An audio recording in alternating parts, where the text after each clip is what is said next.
ختم ہو گیا ہوتا یاد ہوتی گریا کر بے چینی، یہ سب کچھ ہوتا، لیکن لفظ ایصال کا استعمال نہ کیا جاتا۔ ایصال کا لفظ ہی بتا رہا ہے کہ کوئی ہے جو وصول کرے گا، کوئی ہے کہ جس کے ہاں تک یہ چیز ایصال کی جائے گی۔ ہمارے جو بڑے بھائی ہیں ان کے یہاں دو متضاد چیزیں ایک ساتھ عقیدے کا حصہ ہیں، دو متضاد چیزیں یعنی بالکل برعکس سائڈ ڈاؤن کی کیفیت، اور وہ عقیدے کا حصہ ہے دونوں۔ ہماری اپنی عادت میں ہے، ہماری یعنی شیعوں کی، کہ ہم جب خوش ہوتے ہیں تب بھی یا علی کہتے ہیں، پریشان ہوتے ہیں تب بھی یا علی کہتے ہیں۔ ہمارا اٹھنا بیٹھنا اسی یا علی کے اوپر ہے، ہر وقت ہماری زبان پر یہی ایک ذکر ہوتا ہے، یا علی یا علی، اور یہ محدود نہیں ہے یہاں تک۔ کبھی ہم یا علی کہتے ہیں، کبھی یا حسین کہتے ہیں، کبھی یا زہرا کہتے ہیں، مسلسل یہ الفاظ ہمارے یہاں، اور یہ نہیں کہ عامہ فقط کہتے ہوں، عموم ناس فقط اس لفظ کا استعمال کریں، نہیں، ہمارے یہاں مأثور دعاؤں کے اندر یہ لفظیں پائی جاتی ہیں۔ اور جب بھی ہم پکارتے ہیں اہل بیت علیہ السلام کو،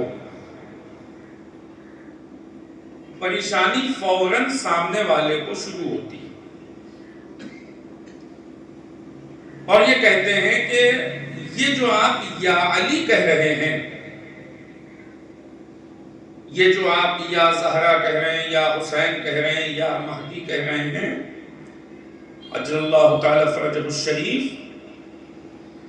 یہ جب آپ کہتے ہیں تو یہ آپ کا کہنا شرک ہے، یہ نہ کہیے۔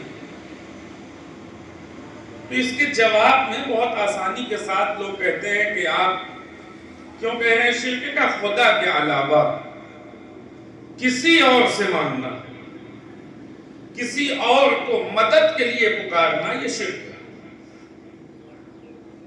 تو اس کا ایک آسان جواب اور سامنے کی جو بات ہے وہ یہ کہی جاتی ہے کہ آپ دن بھر میں صبح سے لے کر شام تک نہ جانے کتنوں سے مدد مانگتے ہیں۔ کسی سے کہتے ہیں کہ مثلاً پانی کا گلاس اٹھا دیجئے، دسترخوان پہ آپ کو شرک نظر نہیں آتا۔ جب آپ ڈشز اپنی طرف پاس کرواتے ہیں، دوسروں سے مدد کا مطالبہ کرتے ہیں، کہتے ہیں کہ اسے پاس کر دیجئے، اسے ہمیں دے دیجئے، اور دن بھر صبح سے شام تک انسان ایک دوسروں سے مدد مانگنے میں مصروف ہے۔ کبھی ڈاکٹر سے مدد مانگتا ہے علاج کے لیے، کبھی مزدور سے مدد مانگتا ہے بیماری کے لیے، گھر کے بنانے کے لیے۔ ہر شعبے میں زندگی کے کسی نہ کسی مرحلے پر ہم دوسروں سے مدد مانگ رہے ہیں۔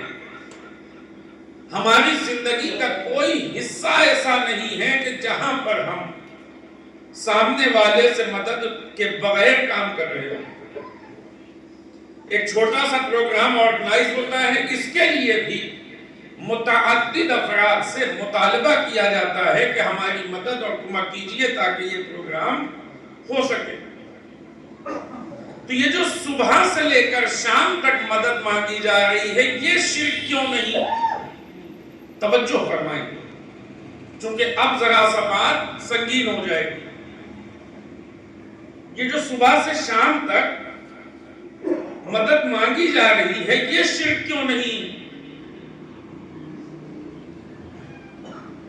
اور جب ہم یا علی یا زہرا یا حسین کہہ دیں تو یہ فوری طور پر شرک ہو جاتا ہے. تو پھر مولوی صاحب نے ذرا سا اسے ایکسپلین کیا. کہا اصل میں شیعوں کی بھولی بھالی عوام کو ان کے مولوی پوری بات نہیں بتاتے،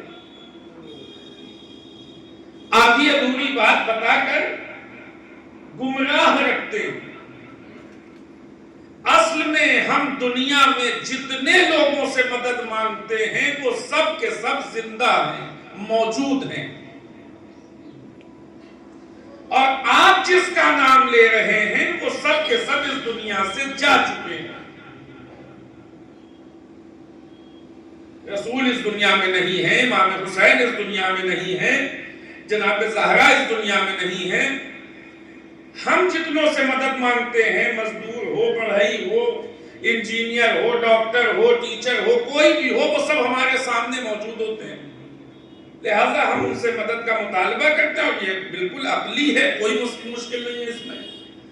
شیعوں کے یہاں جو مشکل پائی جاتی ہے وہ یہ کہ ایسوں سے مانگتے ہیں کہ جو اس دنیا میں موجود نہیں.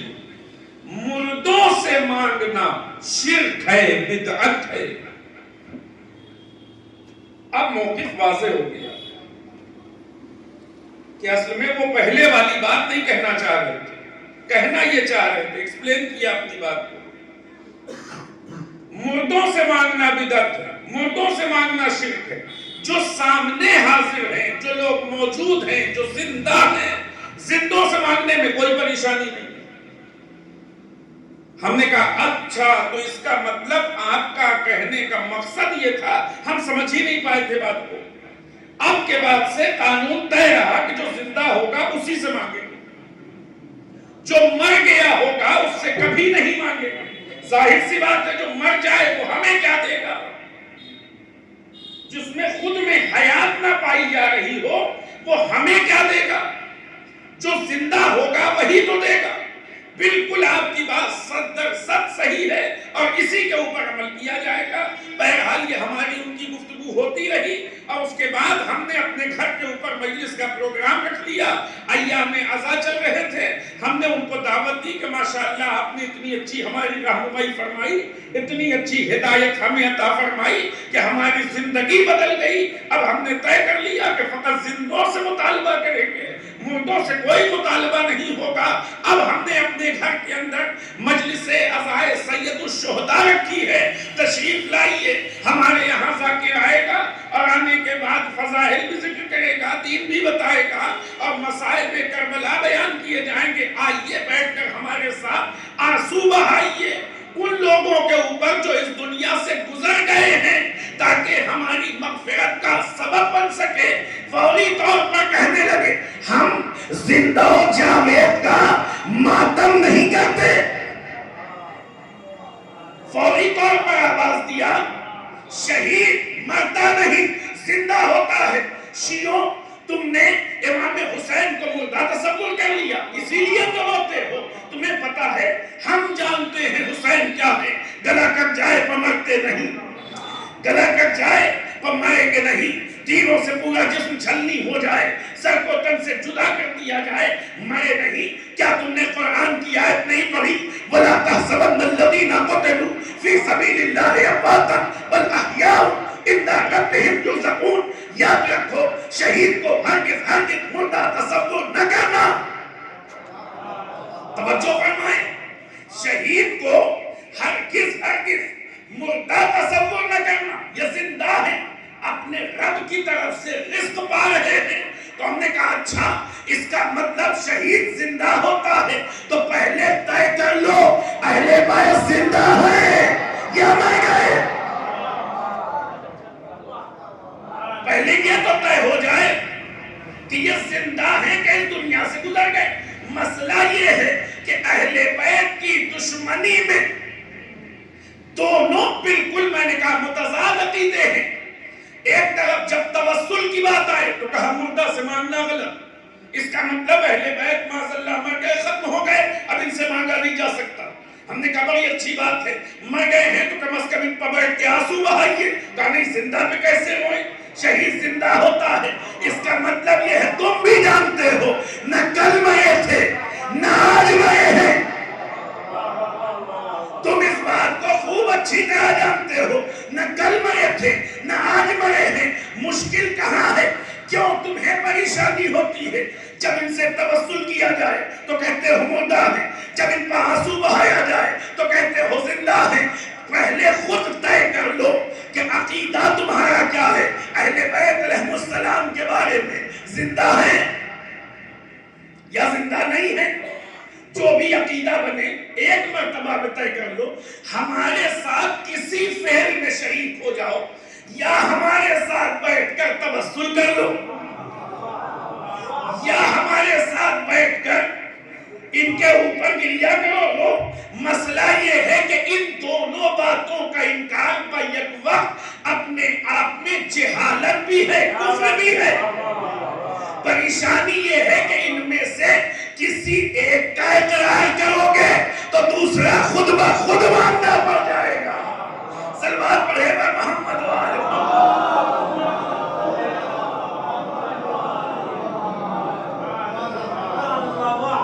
ایسا مسئلہ ہے کہ جس کے اوپر پوری قوم کو بے وقوف بنا رکھا۔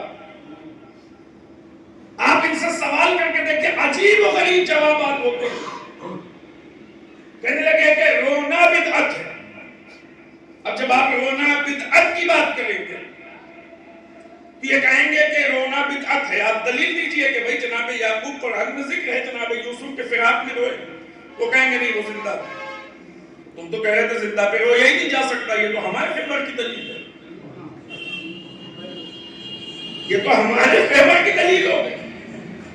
ہم نے کہا حضور رو رہے تھے، جناب حمزہ کی شہادت پر گریہ فرمایا، دوسرے مقامات پر گریہ فرمایا، امام حسین علیہ السلام کی ولادت کے موقع پر جو خبر دی گئی اس میں گریہ فرمایا، لہذا حضور گریہ فرما رہے۔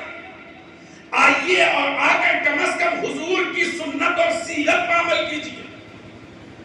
اس کا انکار تو دیکھیں نہیں ہو سکتا، تاریخ میں سے کیسے نکال دیجیے گا؟ کوئی آج کی ہندوستان کی حکومت تھوڑی کہ تاریخ ہی بدل کے رکھ دیجیے، بالکل صحیح۔ البتہ اس کی بھی اپنے طور پر بھرپور کوشش کی گئی ہے، لیکن کہیں نہ کہیں سے بات ہم تک پہنچی۔ بہرحال کیا ہے، آئیے اس کو دیکھ لیجیے، حل کیجیے۔ حضور نے اپنی زندگی میں گریہ فرمایا، اس کا بالکل صریحی انکار تو نہیں کر سکتے، لیکن ایک اور اس کا طریقہ نکالا۔ دیکھیں ہر چیز کا ایک طریقہ نکالا، سمجھیے ہو کیا ہے۔ فرمایا حضور روئے ہیں یہ صحیح، پھر ہمیں بھی رونا چاہیے شہداء کے اوپر۔ یعنی حضور روئے ہیں، لیکن ساتھ میں حضور نے ایک حدیث ارشاد فرمائی۔ کیا حدیث ہے؟ کسی بھی مرنے والے کا غم 3 دن،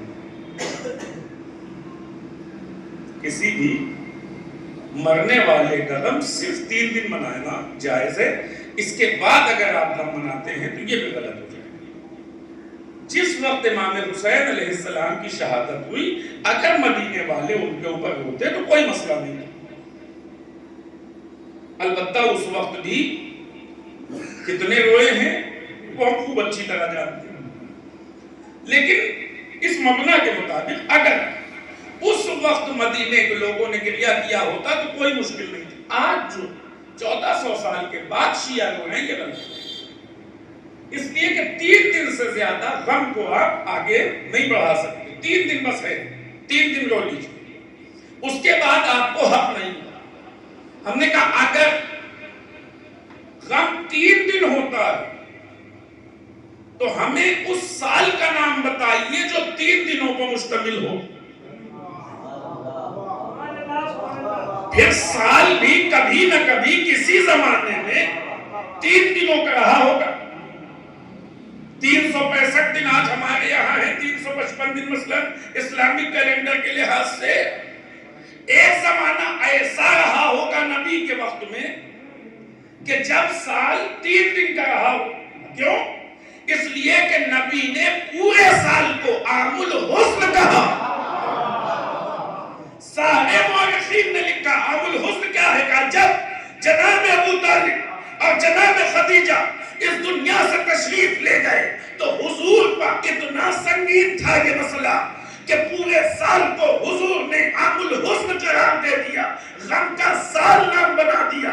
اس کا مطلب یہ ہے کہ یہ 3 دن کی روایت تمہارے یہاں کی اپنی انہی روایات کا حصہ ہے جس میں نہ نبی وارث بنتا ہے نہ بناتا ہے. یہ 3 دن کی روایت بھی اسی کارخانے سے نکل کر آئی ہے. عام الحسن کہا حضور نے. تمام مورخین نے لکھا یہ شیعوں کا مسئلہ نہیں ہے. تمام مورخین نے لکھا 1 سال کو حضور نے عام الحسن کہا. 3 دن تک اس سے زیادہ کا حق آپ کو نہیں ہے کہ آپ ماتم کیجئے، گریہ کیجئے. ہم نے کہا اچھا کم از کم اسی مباتی رہنا. جب شیعوں نے غدیر کا جشن زور و شور سے منانا شروع کیا تو پھر کوئی مولوی چیخ کے کہنے لگا غدیر نہ مناؤ، فلاں صاحب کی ہلاکت کا دن ہے.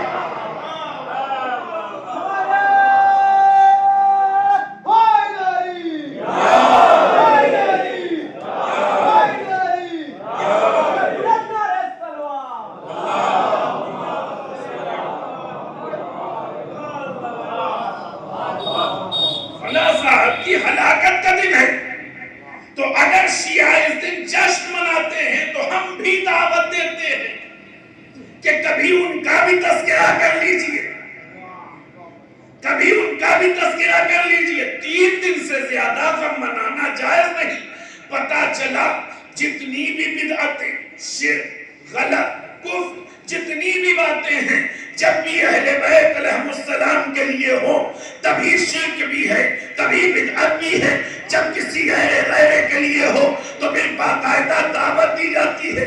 ذمہ داری سے مائک سے کہہ رہا ہوں، شرک اور بدعت کے سب سے بڑے ٹھیکیدار دنیا میں بیٹھے ہوئے سعودی عرب کی وہ ناجائز اولاد جو ائمہ اہل بیت علیہ السلام کی قبروں کے اوپر کھڑے ہو کر سورہ فاتحہ کی اجازت نہیں دیتے، لوگوں کو ڈھکیل کر آگے بڑھاتے ہیں. وہ بھی چاہتے ہیں کہ کسی کی قبر پر رک کر سورہ فاتحہ پڑھا جائے. کوئی مسئلہ نہیں، یہاں ٹھہر جائیے، جتنی دیر جی چاہے ذکر کیجئے. پتہ چلا کہ ڈھونگ صرف اور صرف اہل بیت کی مخالفت میں کیا جا رہا ہے. نہ کوئی شرک کا مسئلہ ہے نہ بدعت کا مسئلہ ہے. جب بات اپنے کی آ جائے تو سالوں سال بعد بھی لوگوں کو دعوت دے کر بلایا جائے. لیکن کمال اہل بیت یہ ہے کہ جب بھی ان کے نام پر روکتے رہو گے پوری دنیا میں کوئی اگلے والا نہیں. ان کے مقابلے میں جو آ گیا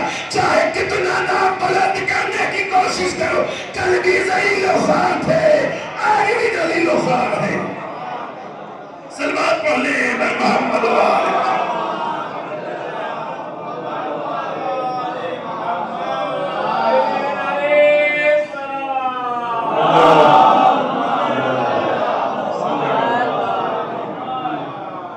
کل بھی ذلیل و خوار، آج بھی ذلیل و خوار. عجیب و غریب قسم کے منطقی، بالکل منطقی جو ہے وہ استدلالات پیش کرنے کی کوشش کی جاتی ہے، لیکن جب بغیر پڑھے لکھے یا یہ کہا جائے کہ جب تک خود مخلص نہ ہو،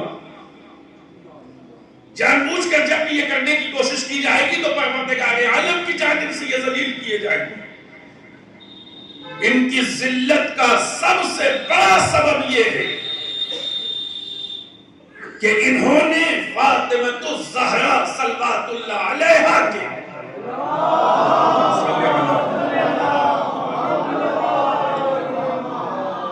دشمنوں کا ساتھ دیا اور ان کی حمایت کی. جو بھی اہل بیت کے دشمنوں کا حامی ہے کل بھی ذلیل تھا، آج بھی ذلیل ہے، اور انشاءاللہ ہمیشہ یہ ذلیل خوار ہی رہنے والے ہیں. ہمیں تو انتظار اس موقع کا کہ محشر بپا ہو. تو پھر ہم وہ مناظر اپنی نظروں سے دیکھیں گے کہ جس کا وعدہ کیا گیا ہے انشاءاللہ۔ انہوں نے اہل بیت کے دشمنوں کو ان کی حمایت کی، زہرا کے مخالف آ کر کھڑے ہو گئے، رسول اللہ صلی اللہ علیہ وآلہ کے بعد صلی اللہ لوگوں نے آ کر یہ جتنے معتبر نام ہیں جو پڑھ رہا ہوں یہاں سے وہ تاریخ پڑھ رہا ہوں، یہ جتنے معتبر نام ہیں ان میں سے کوئی بھی رسول کے جنازے میں شریک نہیں تھا۔ رسول کا جنازہ کسی مرد مومن کا اگر انتقال بستی سے کہیں باہر ہو جائے، مومنین کی جماعت کو خبر لگتی ہے، جہاں سے جیسے جس سے من پڑتا ہے وہ حاضر ہوتا ہے۔ ایک معمولی مسلمان کا جنازہ بھی اتنا تنہا نہیں ہوتا۔ مدینے میں، مدینہ رسول میں اپنے گھر پر کسی سفر پر انتقال نہیں ہوا حضور کا، اپنے گھر میں اچانک بھی انتقال نہیں ہوا۔ صحابہ کرام کو باقاعدہ پتا تھا غدیر کے موقع پر جب حضور نے اعلان کیا اس سے پہلے اپنے جانے کا اعلان کیا تھا۔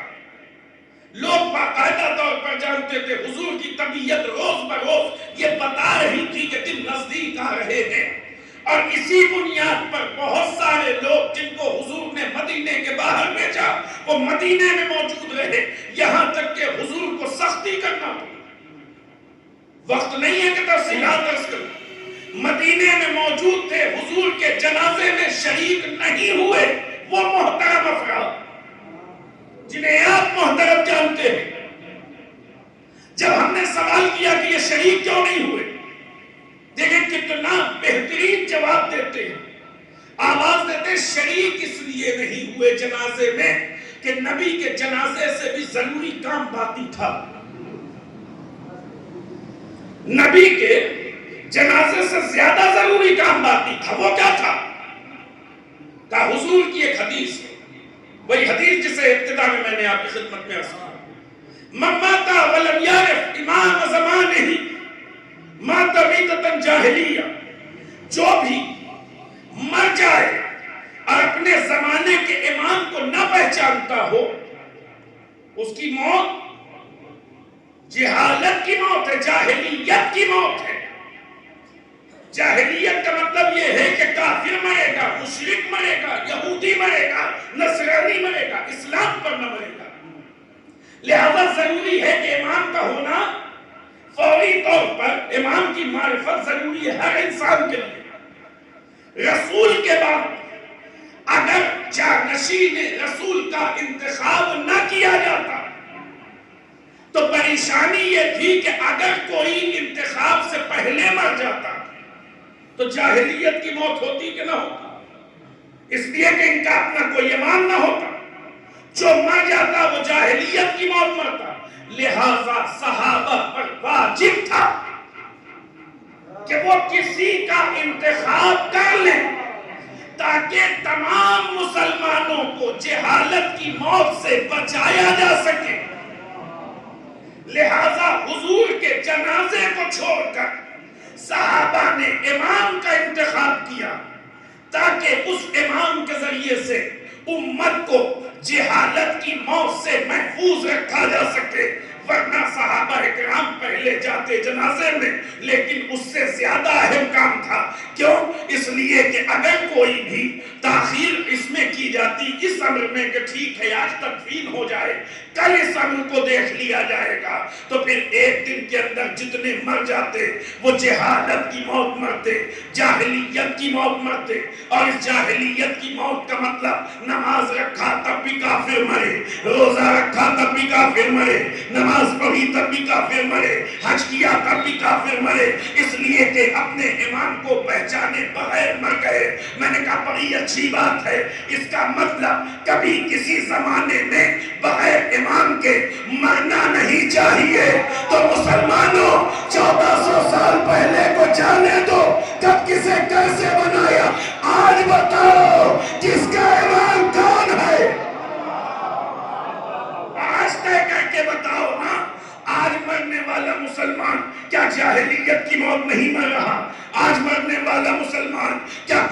شرک کی موت نہیں مر رہا. آپ کے ابا حضور کا انتقال ہو گیا, وہ بھی گئے جاہلیت کی موت. دادا حضور مرے, وہ بھی گئے جاہلیت کی موت. کیوں؟ اس لیے کہ اس زمانے میں تو کوئی امام مشخص نہیں ہے. کیوں نہیں امت مسلمہ مل کر جیسے بعد رسول امام کا انتخاب کیا, ایسے ہی آج کے زمانے میں امام بنا لیتی. آئیے سب مل کر کسی ایک امام کا انتخاب کر لیا جائے تاکہ امت جاہلیت کی موت نہ مرنے پائے. کہا نہیں بنا سکتے. میں نے کہا کیوں نہیں بنا سکتے؟ جب کل بنا سکتے تھے تو آج بھی بنا سکتے ہو. جب کل بنا سکتے تھے تو آج بھی بنا سکتے ہو. اگر آج ممکن نہیں ہے, اگر آج غلط ہے, تو جو کل بنایا وہ بھی غلط ہے. صلوات پڑھ لیں محمد وآلہ.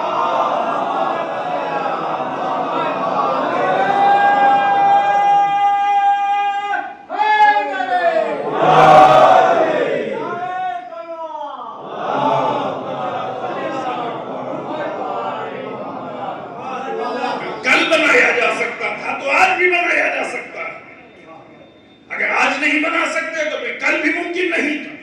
طے کر لیجئے نا, ہے کس طرح, ایک ہی تو موقف رکھیے گا.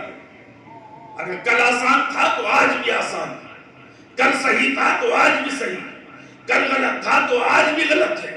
لہٰذا اس چیز کے اوپر امت کو ایک مرتبہ سوچنا چاہیے. اور اگر واقعی یہ امر اتنا امپورٹنٹ تھا, اتنا ہی ضروری تھا یہ کام, تو اللہ کو خیال کیوں نہ آیا کہ قرآن میں کوئی آیت ہی بھیج دیتا؟ رسول اللہ کو کیوں خیال نہ آیا کہ کوئی حدیث ہی ارشاد فرما دیتے؟ اپنے بعد کسی اور کو بنا کے چلے جاتے. رسول نے یہ کام نہ کیا, اللہ نے یہ کام نہ کیا. آپ کے مطابق, ہمارے مطابق تو سب ہوا ہے, آپ کے مطابق نہیں ہوا. تو جو کام اللہ نے نہیں کیا یعنی غیر ضروری سمجھا, جسے نبی نے نہیں کیا یعنی غیر ضروری سمجھا, اسے امت نے کیوں کیا؟ اگر امت اس کا جواب دینا چاہے تو کیا جواب دے گی؟ کہ اصل میں جب حضور گئے تو پھر یہ امت اس قابل ہو چکی تھی کہ اپنا راہبر خود چن سکتی تھی. نبی نے اسے اتنا باصلاحیت بنا دیا کہ اس کے اندر یہ قابلیت پیدا ہو گئی کہ یہ خود چن سکے. نہ نبی کو بتانے کی ضرورت تھی, نہ خدا کو کہنے کی ضرورت تھی. امت کو اس لائق بنا دیا کس نے؟ نبی نے, کہ یہ امت خود بخود چن سکتی ہے. آج مسلمانوں سے پوچھو کون سی امت ہو, جناب موسیٰ کے ہو, جناب عیسیٰ کے ہو, جناب داؤد کے اس میں چل رہے ہو, کون سی امت ہو, سب ایک ہی جملہ کہیں گے, ایک ہی جواب دیں گے, ہم امت محمدی ہیں. اچھا, اس کا مطلب آپ وہی امت ہیں جو رسول چھوڑ کر گئے تھے, جس میں اتنی صلاحیت ہے کہ اپنے سے امام کا انتخاب کر سکتی ہے. تو جب کل رسول کے فوراً بعد یہ صلاحیت تھی تو آج یہ صلاحیت ختم کیسے ہو گئی؟ پھر بنا لو. بتاؤ کیوں نہیں بنا سکتے؟ کل بنانا آسان کیوں تھا, آج بنانا مشکل کیوں ہے؟ بنا تو پھر لیتے. لیکن مسئلہ یہ ہے کہ امام ایسا ہوگا اس زمانے میں, پوری امت کا اتفاق ہے کہ جس کا چہرہ دیکھ کر کافروں کی پگلیاں کانپنے لگیں گی. کل بنایا تھا تو آج کیوں نہیں؟ آج مسئلہ یہ ہے کہ جس کے پرچم کی ہوا کی کیفیت یہ ہوگی کہ لشکر کے لشکر گھبرانے لگے, دشمنوں کی پگلیاں کانپنے لگے, وہ آئے گا تو الہی حکومت دنیا کے اوپر نافذ کر کے دکھائے گا. وہ آنے والا آئے گا تو اس کی تلوار نیام میں رہے گی, کہے گی ابوالحسن ہمیں اجازت دیجئے, بہت دن صبر کر چکے, اے ابوالحسن ہمیں اجازت دیجئے, اب وہ موقع تو آیا ہے. اے ابوالحسن ہمیں غلاف میں نہ رکھیں, ہمیں باہر نکالیں. پرچم کہے گا اے ابوالحسن آگے بڑھیے, ساتھی کہیں گے, اصحاب جمع ہو جائیں گے. تو آخری زمانے میں امام اس لیے نہیں بنا سکتے کہ امام کے صفات کہاں سے لائے جائیں گے. بنانے کو تو کسی کو بھی, کسی مفتی کو, کسی شہنشاہ کو, کسی بادشاہ کو بٹھا دیا جائے, لیکن مسئلہ یہ ہے کہ ایسا امام ہونا چاہیے جس کو دیکھ کر کفر و شرک کے کلیجے تھکانے لگے. لیکن یہاں جس کو دیکھیے سب پہلے سے قدموں میں پائے نظر آ رہے ہیں. بنایا کس کو جائے گا؟ صلوات پڑھ لیں محمد وآل محمد.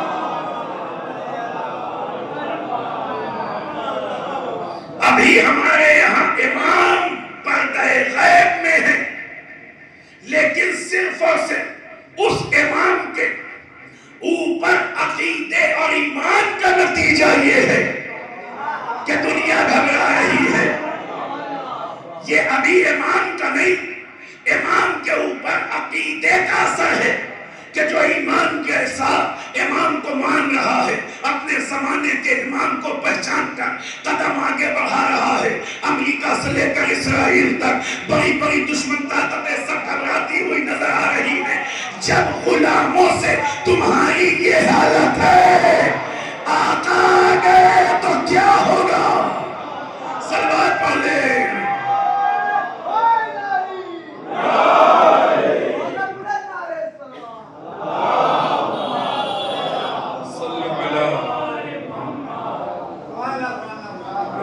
غلاموں سے یہ کیفیت ہے، جتنے ہیں یہ سب غلام ہیں، جتنے ہیں خادم ہیں اہل بیت علیہ السلام کے۔ ہم جیسوں کی تو کوئی گنتی نہیں۔ علماء، مراجع، فقہاء، جو کچھ انہیں شرف اور منزلت ہے، اہل بیت علیہ السلام کی جوتیاں سیدھی کرنے اس کی بنیاد پر، ان کے در کی غلامی کی بنیاد پر۔ بلکہ اگر میں خود مراجع کرام کا جملہ نقل کروں تو وہ کہتے ہیں کہ علی کی غلامی بہت بڑی ہے، ہمیں جو ملا ہے وہ پیغمبر کی غلامی ہے۔ یہ تشیع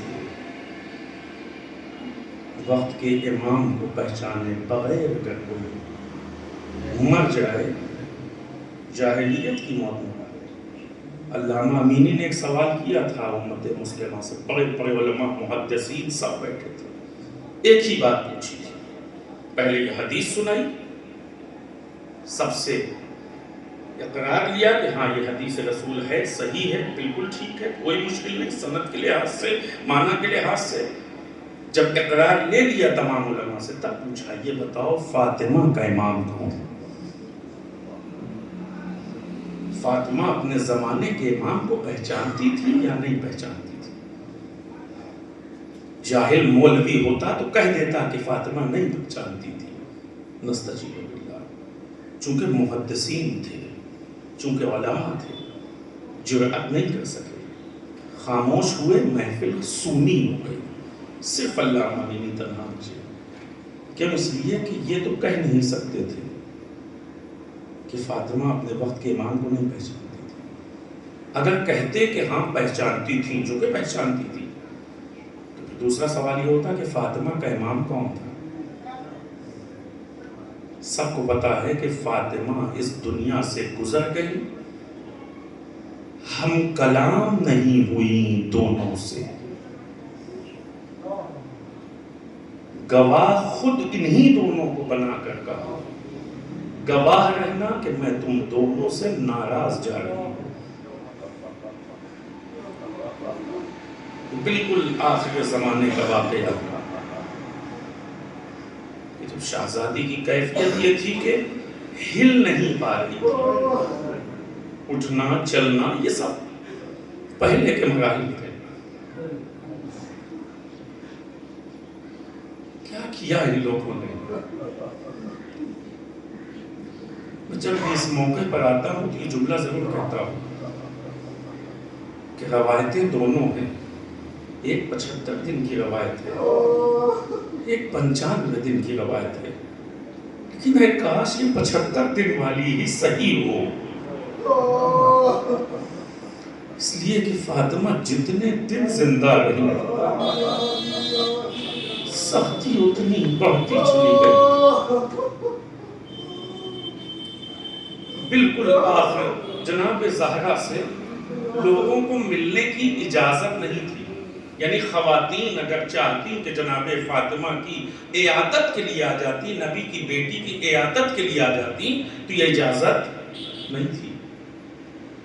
حکومت نے بالکل آخر ایام میں، شہادت سے 2-3 دن پہلے، خواتین مدینہ کو اجازت دیا کہ ہاں فاطمہ کی عیادت کو جا سکتی ہیں۔ جب خواتین آئیں تو جناب زہرا نے یہی فرمایا کہ ہم تم سب سے ناراض جا رہے ہیں، تمہارے مردوں نے ہمارے حق میں کوتاہی کی، وہ عہد توڑ ڈالا جو رسول نے تم سے لیا تھا، تمہارے مردوں سے لیا تھا۔ مرد آئے، جب عورتیں جا کے انہوں نے گریہ کرتی ہوئی روتی سر پیٹتی ہوئی گئیں تو پھر مرد پلٹ کر آئے، بی بی ہمیں معاف کر دیجیے۔ کیا اس نے پیش کیا؟ کہ ہم کیا کریں، وہاں جو پہلے آ گیا ہم نے اس کی بیعت کر لی، علی آ جاتے تو ہم ان کے ہاتھ پر بیعت کر لیتے۔ بی بی نے کہا نہیں، یہ تمہارا عذر معقول نہیں، کیا غدیر میں تم پہلے بیعت نہیں کر چکے تھے؟ تم نے بیعت کر کے عہد کو توڑا ہے، اور عہد کو توڑنے والوں کا ٹھکانہ جہنم ہے۔ یہ کیوں مدینے کی عورتوں کو اجازت دی گئی؟ کیوں اجازت دیا عورتوں کو؟ جب ابھی تک اجازت نہیں تھی تو پھر اجازت نہ دی جاتی؟ پتہ چلا کہ حکومت کے وہ عہدیداران جناب فاطمہ سے ملنا چاہتے ہیں۔ اب سمجھ میں آیا کہ یہ کیوں اجازت دی گئی۔ مولا کائنات کے پاس آئے، وہی جنہوں نے دروازہ جلایا تھا، وہی جنہوں نے محسن کو شہید کیا تھا۔ آنے کے بعد جناب امیر سے کہنے لگے کہ ہم فاطمہ سے ملنا چاہتے ہیں، ان سے معافی مانگنا چاہتے ہیں۔ امیر کائنات شہزادی کے قریب آئے اور آنے کے بعد کہا فاطمہ وہ آنا چاہتے ہیں۔ فاطمہ یہ نہیں کہا کہ لے آئیے، یہ بھی نہیں کہا کہ نہ لائیے، بہترین زوجہ جو جواب دیتی وہ جواب دیا۔ فرماتی ہیں اے علی یہ گھر آپ کا گھر ہے،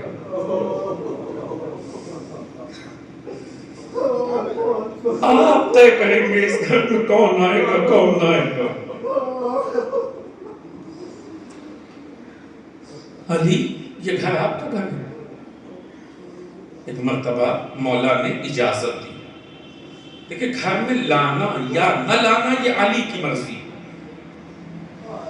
لیکن اب یہاں سے فاطمہ کا کردار شروع ہوا۔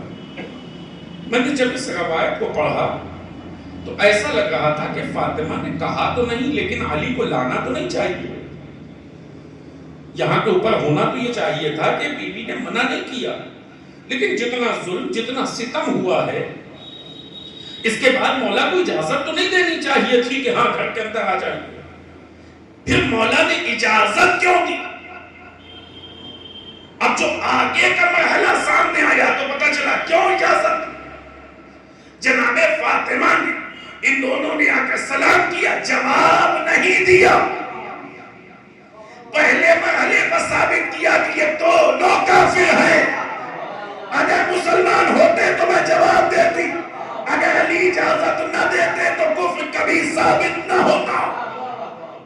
یہ دونوں سے خود سوال کیا بی بی نے، جب ان لوگوں نے کہا ہم سے بات کیجئے، آپ ہم سے گفتگو کیوں نہیں کرتی، سلام کا جواب کیوں نہیں دیتی، تو ایک مرتبہ بی بی نے کہا کہ اچھا ٹھیک ہے تم دونوں سے ایک بات پوچھتی ہوں، خدا کو حاضر و ناظر جان کا جواب دینا، کیا رسول نے یہ نہیں فرمایا فاطمہ تو بضعۃ منی من آذاہا فقط آذانی، فاطمہ میرا ٹکڑا ہے، جز ہے، جس نے اسے اذیت پہنچائی اس نے مجھے اذیت پہنچائی۔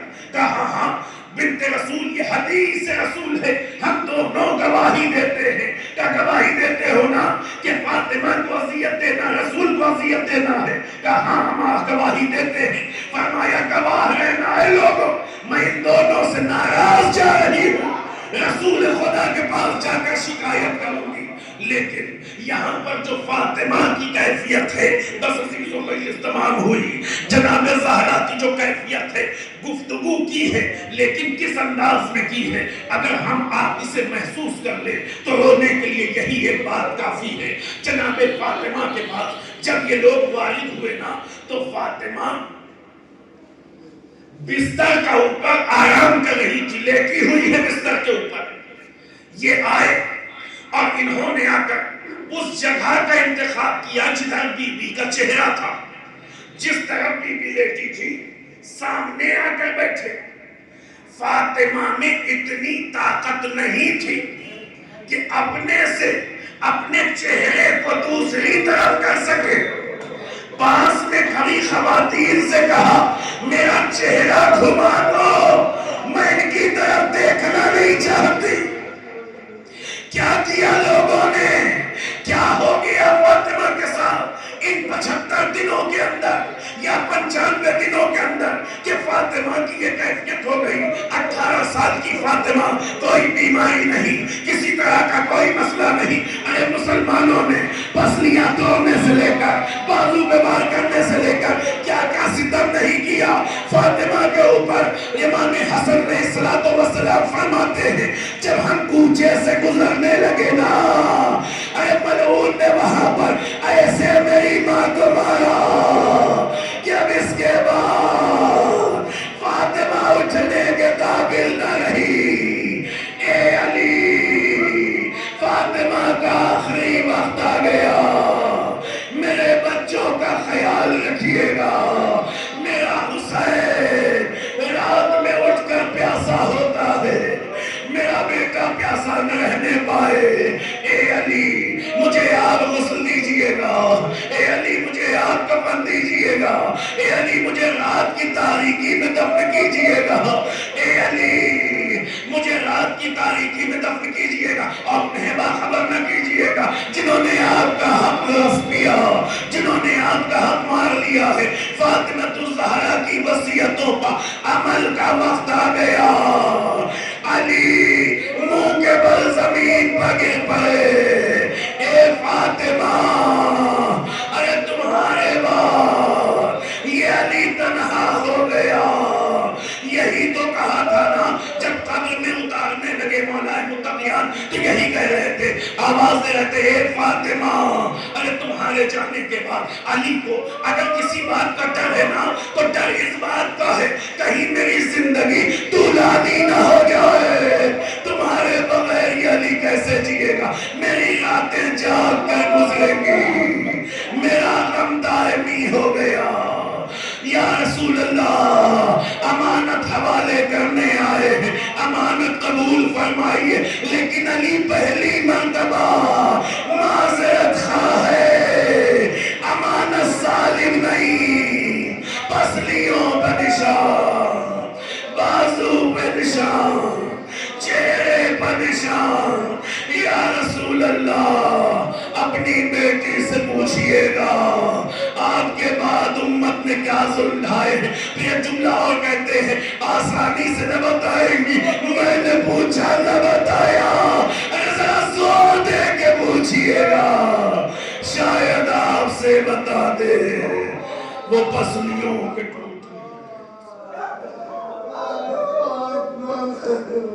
سيعلم اليقين ولم يكن بلدي يتقون إنا لله وإنا إليه راجعون. رضا بقضائه وتسليما بأمره. پروردگار اپنے واسطہ محمد کا ہماری اس مختصر سی عزا کو قبول فرما. پروردگار جو واسطہ محمد و آل محمد مرحومہ کے گناہان صغیرہ و کبیرہ کو بخش دے، ان کے درجات بلند فرما، پسماندگان کو صبر جمیل عنایت فرما. پروردگار کی واسطہ محمد و آل محمد کا ہمیں جو بھی پریشان حال ہیں ان کی پریشانیوں کو دور کرتے ہیں، جو مریض انہیں شفاء کامل و عاجل عنایت فرما. پروردگار ہمیں جو بے اولاد ہیں انہیں اولاد عطا فرما. پروردگار جو واسطہ محمد و آل محمد کا شیعہ حیدر قرار دنیا میں جہاں کہیں ان کی جان مال عزت آبرو کی حفاظت فرما. دشمنان اسلام دشمنان تشیع دنیا میں جہاں کہیں ہو کر قابل ہدایت نہیں ہے تو انہیں نیست تو نابود فرما. پروردگار کی واسطہ محمد و آل محمد کا علماء کرام مراجع اعظام کا سایہ ہمارے سروں پر باقی رکھ، ہر محل مقدسہ کی حفاظت فرما. پروردگار کی واسطہ محمد و آل محمد کا منتقی خون امام حسین، منتقی میں جناب الزہرا صلی اللہ علیہ وقت کے امام کے ظہور میں تعجیل فرما.